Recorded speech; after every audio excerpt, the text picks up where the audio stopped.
Hey guys, and welcome back to my channel. I'm so glad you're here. Today's video is going to be a little bit different to my usual content. This is definitely going to be more of an educational video. We're going to be breaking down something that I've had a lot of people ask me about, and that is the difference between compound exercises and isolation exercises.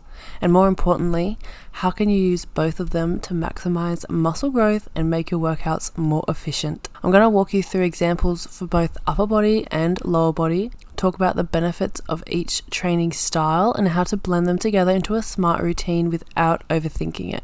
So sit back, get a coffee, settle in, and let's get into it. Okay guys, let's start with the basics. What are compound exercises? Compound exercises are movements that use multiple joints and multiple muscle groups at the same time. Think of these as like a big full body or multi-muscle movement. Some of the classic examples include squats, deadlifts, pull-ups, rows, and overhead press. And those are just to name a few. With compound movements, your body works together as a system. So you're not just training a muscle, you're more so training the pattern, the stability, and the strength behind the movement. These exercises are amazing for building overall mass, strength, and athleticism. Now, let's look at isolation exercises. So what are isolation exercises? A great question. These are exercises that use one joint and focus on a single targeted muscle. Some examples include bicep curls, tricep extensions, hamstring curls, leg extensions, lateral raises, calf raises, chest flies, and more. Isolation movements really help you hone in on one muscle, creating a strong mind-muscle connection, which you've heard me talk about in so many of my workouts. And it also ensures that specific muscle groups get the attention that they need. These exercises are especially helpful for bringing up weaker areas or improving symmetry. Now, I'm going to break down a few examples for you from both upper body workouts to lower body workouts. So let's run through some compound movements for upper body. Number 1, bench press. This is great for your chest, your shoulders, and your triceps. You can see it's a compound movement because it does encompass a few muscle groups, not just one. This is definitely one of the best all-round pushing movements. Number 2, pull-ups or lateral pull-downs. Now this exercise works your lats, your biceps, your rear delts, and even your core muscles. As you can see again, this compound exercise uses multiple muscle groups, not just one. So we're targeting different muscles and honing in on certain areas of the body. Number 3 is barbell or dumbbell rows. These rowing movements target the mid-back, lats, biceps, and even lower back stabilizers. Number 4 is overhead press. This one really lights up your shoulders, triceps, upper chest, and core as you stabilize the weight overhead. You definitely use your core in these. You want a nice strong core during this movement because, girlfriend, otherwise you're going to get a lower back injury or at least lower back pain. I like to start off light and then really work at the technique as opposed to going heavy and causing injury. Anywho, getting off topic. So these examples that I've just given you are great because they give you the most muscle activation for the time that you spend in the gym. If you only have like 20 to 30 minutes to train, these would be your go-tos because of the sheer amount of muscles that they target and that they are the most popular muscle groups to target for upper body. So I've just described a few compound movements for upper body. Now let's go into upper body isolation exercises. Here are a few examples of upper body isolations that will help target some specific muscle groups that you might be wanting to particularly favor or work on. Number 1, bicep curls. Bicep curls obviously target the biceps and they help with arm growth and strength. Number 2 is tricep cable extensions. These are perfect for isolating the triceps and improving the lockout strength of your presses. Number 3 is lateral raises. These help widen the shoulders by targeting the side delts. Yes, girl. Number 4 is chest flies. These are ideal for isolating the chest and developing the inner and outer pecs. Now, isolation exercises allow you to focus on the details, like the finishing touches, that compound lifts alone might not fully achieve. So they're great to go hand in hand. Now let's move on to some lower body examples, because if you're a girly like me that just loves a lower body day, these will be your go-tos. Some examples of lower body compound exercises include squats. So whether you're doing back squats, front squats, or goblet squats, this movement works your quads, your hamstrings, glutes, and core. So it's a great all-rounder to hit all that lower body goodness, help grow those muscle groups nice and strong and juicy. Number 2 is deadlifts. Deadlifts hit your posterior chain, so your hamstrings, your glutes, your lower back, and upper back. Number 3 is lunges or split squats. These are fantastic for your glutes, quads, hamstrings, and your stabilizing muscles. Now we all know Bulgarian splitties are a love-hate relationship, but these get the job done. I love them as well because they really do work on your stabilizing muscles. The way you've got to be able to stabilize yourself on that bench is like otherworldly. If you know, you know. And number 4 is hip thrusts.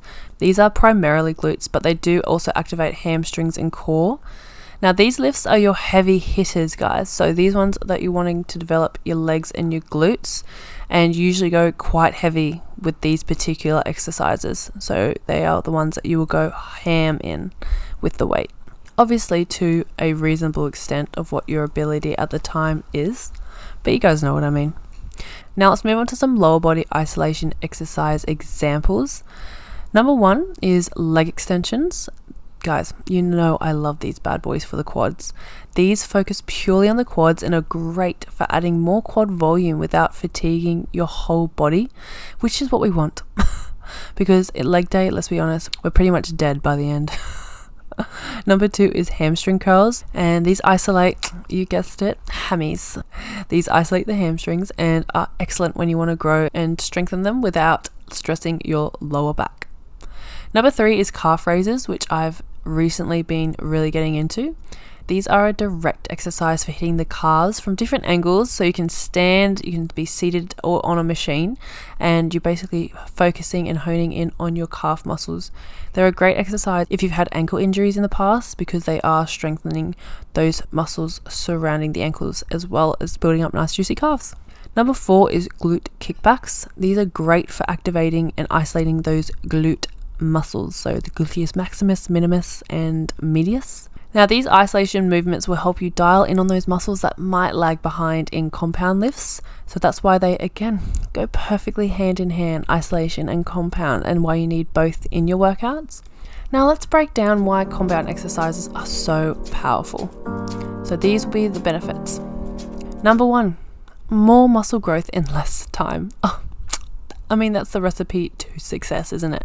Now, because they do work multiple muscle groups at once, you get bigger overall training effect per rep. So you're getting more bang for your buck.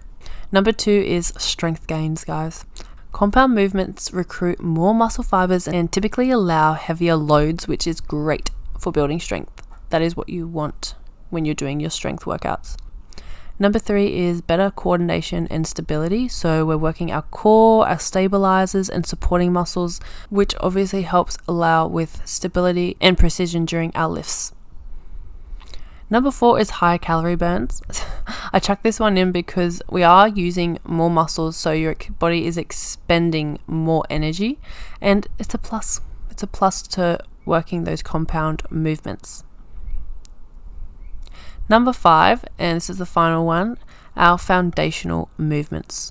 So our daily routines, our daily movements, and even sports rely on these same patterns. So if your goal is efficiency and overall size, compound lifts should make up the foundation of your program, because that is what you'll be targeting. Okay, benefits of isolation exercises. Let's look at what isolation exercises bring to the table. Number 1, they target weak muscle points. So for example, if one muscle is lagging behind or it's compensating poorly during compound lifts, isolations actually fix that. They also improve symmetry So for most of us, potentially, our left arm is weaker than the right if we are right hand dominated. So a few extra unilateral isolation sets can actually help balance things out for you as well, if that is an example, or vice versa, if you're a lefty and your right arm's weaker. Number 3 is better mind-muscle connection, so slower tempo. I go on about this all the time. Slower tempo, lighter loads, and focused contraction really help you feel the muscle working. And when you're isolating that muscle group, you're allowing yourself to focus on each contraction, each rep. Number 4 is isolations add volume without overloading your body. If compound lifts are too draining, isolation exercises let you continue stimulating growth without frying your nervous system. We all know that, we've all been there, I'm sure. And another positive about isolation exercises, guys, is if you're in rehab or you're rehabbing from an injury, or you're just a beginner and you're just starting out on your fitness journey, isolation exercises are fantastic because they are only single muscle movements. It's very easy to maintain control of those movements. You're staying within those limitations and you're able to work around pain that you may have if you are rehabbing from an injury. So you might be asking, how do I bring all of this together? Great question. Let me answer that for you. And my simple rule is you start with compound exercises, then you move into isolation. So starting off with compound exercises, which you would have seen the structure in my workouts that I've posted on my channel, they require the most energy, coordination and focus. So we like to do those first because it means that we're lifting safely and effectively and we're not under so much fatigue where we can slip up, we can slacken off on our technique and cause injury or cause ourselves to be more prone to injury due to fatigue. I then move into isolation exercises towards the end of my workout because I like to use them to finish off the muscles that I've been activating throughout my workout. So after I've done a few of my compound lifts and my compound exercises, I like to refine shape and add volume. So I always talk about this, particularly in my glute workouts, when I want to have a nice juicy bubble butt. I love to grow the glutes, but I'm also wanting to shape them. And isolation exercises allow us to shape, compound exercises allow us to grow. Those are the two kind of like layman's terms and how I think about compound versus isolation. Now here's a bit of a sample of how I would structure my upper body workout with both compound movements and isolation exercises. Number 1, bench press. Number 2, rows. Number 3, shoulder press. Number 4, bicep curls. Number 5, tricep extensions. And number 6, lateral raises. Now an example of how I would structure a lower body workout with both compound and isolation exercises would be starting off with squats. These can be barbell squats, dumbbell squats, body weighted squats. Honestly, it's up to you. Then I move into Romanian deadlifts, so RDLs. Love these bad boys for a glute growth. Then we're going to go into lunges or Bulgarian split squats. Number 4 would be leg extensions, which is where we're moving into our isolation exercise component of the workout. Number 5, hamstring curls. And finally, finishing off with some cheeky calf raises. And this approach actually gives you the best of both worlds. You're able to build strength from your compound lifts and precision from your isolation work. And that's it, guys. So hopefully this helped you understand the difference between compound and isolation exercises and how you can use both to improve muscle growth, boost efficiency, and create a more balanced physique. If you found this helpful, feel free to like the video, subscribe, and drop a comment below. Let me know what topics you'd like to dive into next. And thank you so much for watching, and I'll see you in the next video. Bye!